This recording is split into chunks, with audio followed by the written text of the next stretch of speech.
As you might know, Garden Warfare 1 doesn't have single player for zombies, as Graveyard Ops first appeared in Garden Warfare 2. Or did it? Made by several talented people, they were able to recreate Graveyard Ops in Garden Warfare 1, bringing in enemies and bosses you would have never thought to see in the original game, along with a unique boss that would end up traumatizing me. Part of that traumatization was caused by me retrying the challenge from last video, as the Playable AI mod was compatible with this, which meant this time around, I would be playing as this little old fella. If you're unfamiliar with the challenge rules, they're laid out here, but unless you want to suffer, I would suggest staying clear of it, because unlike playing as a potted plant, these zombies have it rough. Starting with the most obvious, I don't have a ranged attack. Now this shouldn't be that bad, right? I mean, I banned myself from using browncoat in my last video because of the obscene damage they had. So as long as they can mimic a fraction of that power. Wait, did that just say 15? I have half the DPS of a potted repeater. Along with my attacks being melee, there's literally no upside, and we are already struggling on wave 1. Since weeds also only have melee attacks, we just exchange blows as they slowly whittle down my health. Wave 2 begins and it introduces pea shooters, which were easier to deal with than the weeds as they often isolate themselves, meaning I don't have to take around 20 different hits from just touching the enemy. With that being said, I leave wave 2 with around 100 health remaining. Now you might be thinking now would be a good time to heal, right? Well, let's just say I didn't come prepared. Wave 3 begins and it introduces us to the easiest objective wave, which is scarecrows, which are the zombie equivalent to gravestones. Now that might sound bad, I know, but there's really nothing to worry about.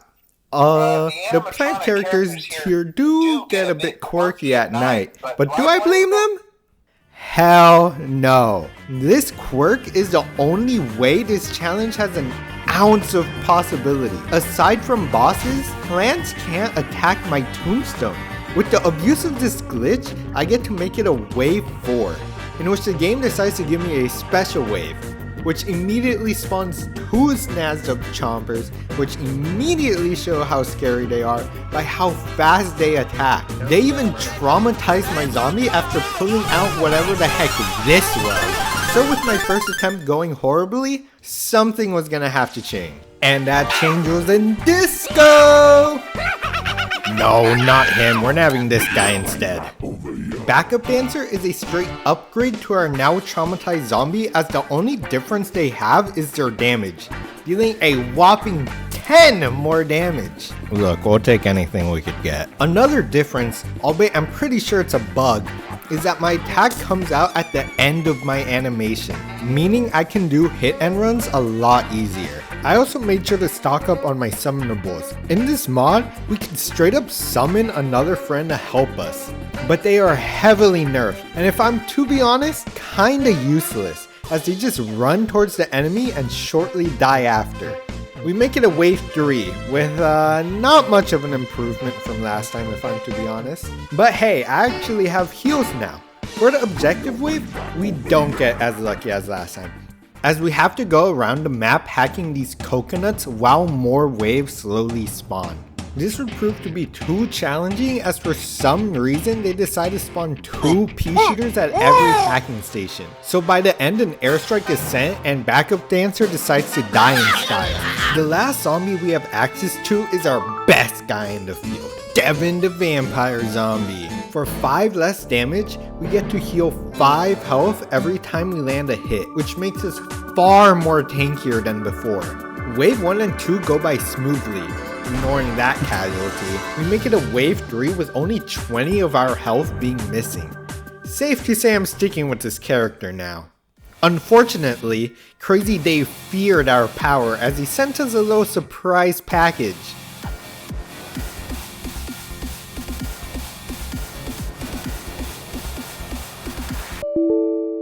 Yeah, this mod has a couple of crashes, but it's to be expected as the AI mod was not meant to be played with this.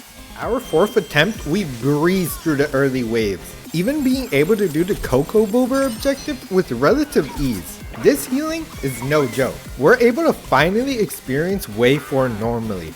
And as it turns out, Chompers aren't too big of a deal as long as they don't get to be able to do this, and you have the health to tank them. And with that, we're on to our first boss wave, and we get the easiest plant boss possible, Big Stump, which is basically a worse Gargantuar because it only has 2 moves. However, this still takes 2 minutes of straight up just attacking him with no breaks just to kill him. Now, it's been relatively chill ever since we started using Devin, but even Devin has his limits. Wave 6. Surely sunflowers can't be as bad as characters who can literally cheat, take massive chunks of your health away in an instant, and create practically indestructible healing stations.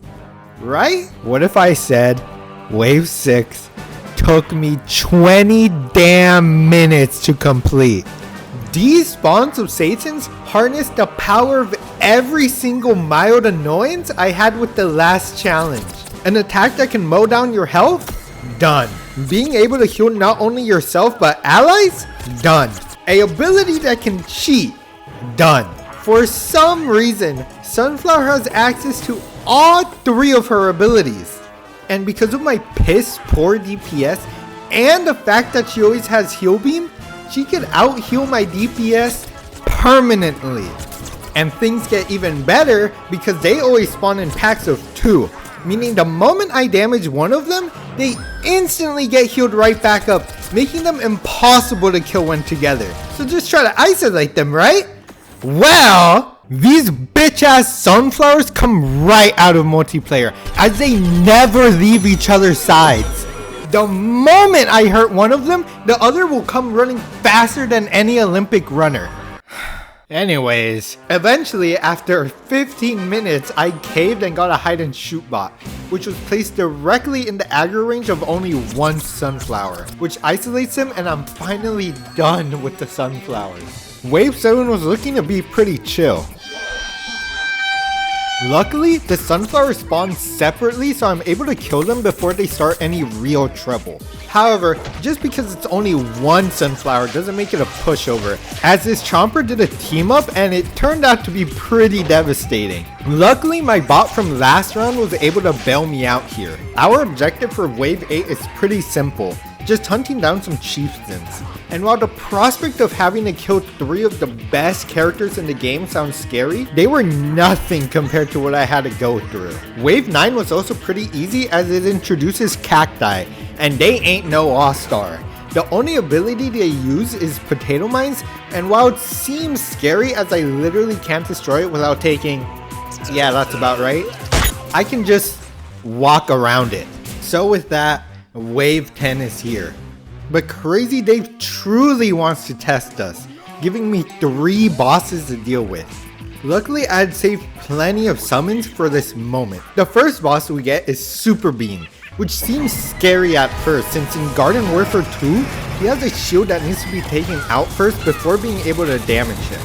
Then we got Mime Guard, which is a cut Garden Warfare 2 boss which would replicate a zombie boss. And for our final boss, we got Disco Chomper? The worst legendary in Garden Warfare? I mean, he's technically a boss in the story mode of that game, but it's basically just a regular Chomper. Only time would tell what he would do, as Mindgog is the first one to spawn in, but I decided to go for the minions first, before noticing that my tombstone was being damaged by Super Beam, which luckily seems to not have a shield. But unfortunately, Mime Guard was simply too strong for this game to handle, and my game crashes. You can imagine how I felt when this run took nearly an hour to complete.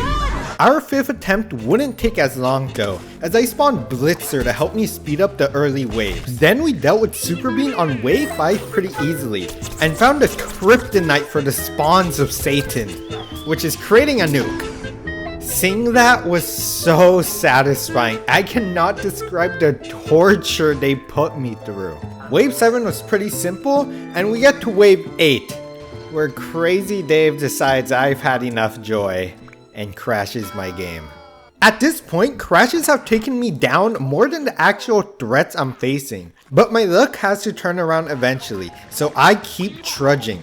With our next attempt, the boss we get on wave 5 was Sunflower's Queen, which scared me. I thought the Sunflowers were getting revenge after what happened last time, as she can summon 3 Sunflowers when she's at half health. Literally my nightmare.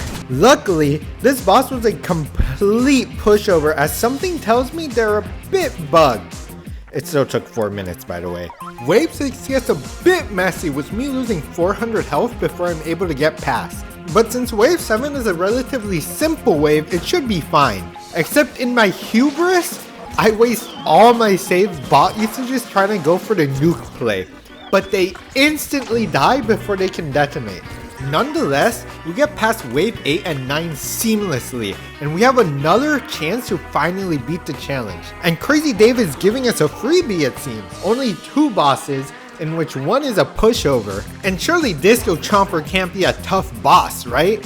I mean, it'll basically be an over-glorified Chomper. Oh god, wait. No way. So, Disco Chomper has axes of burrow, and as you saw, can one-shot me. Legitimately, this stumped me on how I could beat that boss, but I decided to worry about that when the time came. At this point, I was starting to get pretty fast with my runs. You know, only taking a measly half an hour to reach wave 10 as opposed to a whole hour. And it seems like Crazy Dave wants my suffering to end too. This should be a super easy wave 10 as long as I don't get him. The fear this man instilled in me with only having one interaction prior was impalpable. I mean, just listen to my reactions each time he burrows. No, please.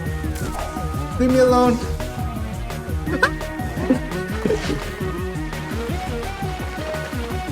Please. Oh, please. Oh my god. Please. Leave me alone. Oh, frick. Yeah, what you gonna do, huh? No. Oh, okay. I'll do it. No, okay.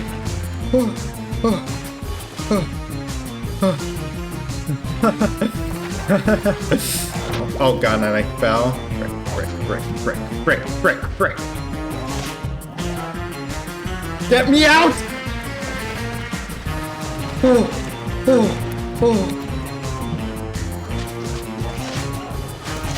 No! No!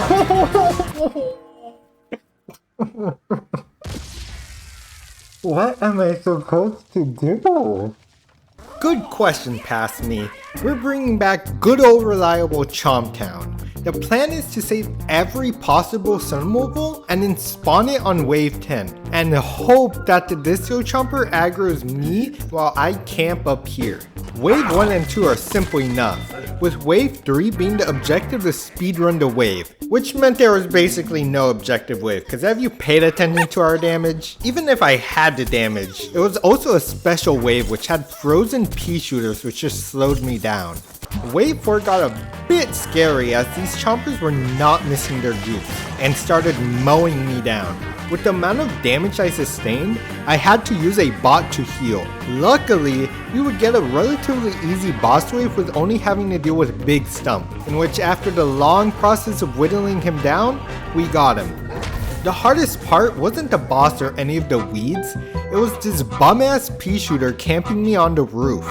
I tried baiting him off but to no avail, so after some contemplation, I used another one of my symbols to deal with him. This little bot is basically Bamboo Shoot, but better. After evicting that pea shooter, we now have to worry about them.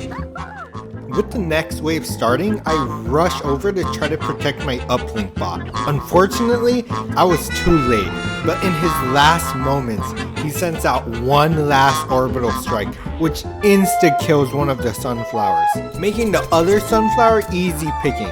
With the next onslaught of sunflowers, they try playing smarter, literally camping from afar. However, getting used to their AI, I make sure to keep plenty of weeds damaged, as they'll eventually be forced to come over and heal them up. meaning they can't heal each other. The plan works to fruition as they start approaching, and while I have to tank a whole lot of damage, before long, once one falls down, the rest soon follow. I also stall out and place another heal bot because I did not want to take any chances next round. Wave 7, I end up taking a lot more damage than I anticipated, but I have a lot of weeds to farm off heals with. With this many weeds, I can hopefully heal back up to 200 health. Or can I?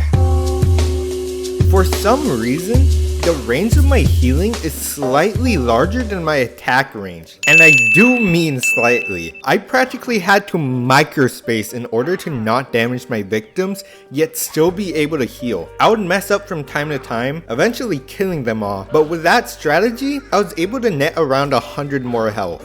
Wave 8 has us hunting chieftains again. And once we're done killing any of the real threats, it's back to farming weeds. Wave 9 goes by just as smoothly, and as you guessed it, we end the round by farming these weeds for everything they've got. But before I kill the last weed, I make sure to set up my defenses prior to wave 10. Bringing in 2 boxer zombies, 2 blitzers, and 1 uplink bot. I hope that the blitzer zombies would weaken would weaken the plants just enough so that my boxer bots could one-shot anything that came their way, protecting my uplink bot. But all this preparation was totally useless as the only boss that came was Glitch McGee, and I could make the final fight sound like it was this intense action pack. Took super long. Well, it did take super long, but it was very boring. And with that, we're finally done with this dumb challenge. Similar to last time, we got pretty lucky on wave 10. However, after all the BS I had to go through, crashes, sunflowers, I was more than glad to be done.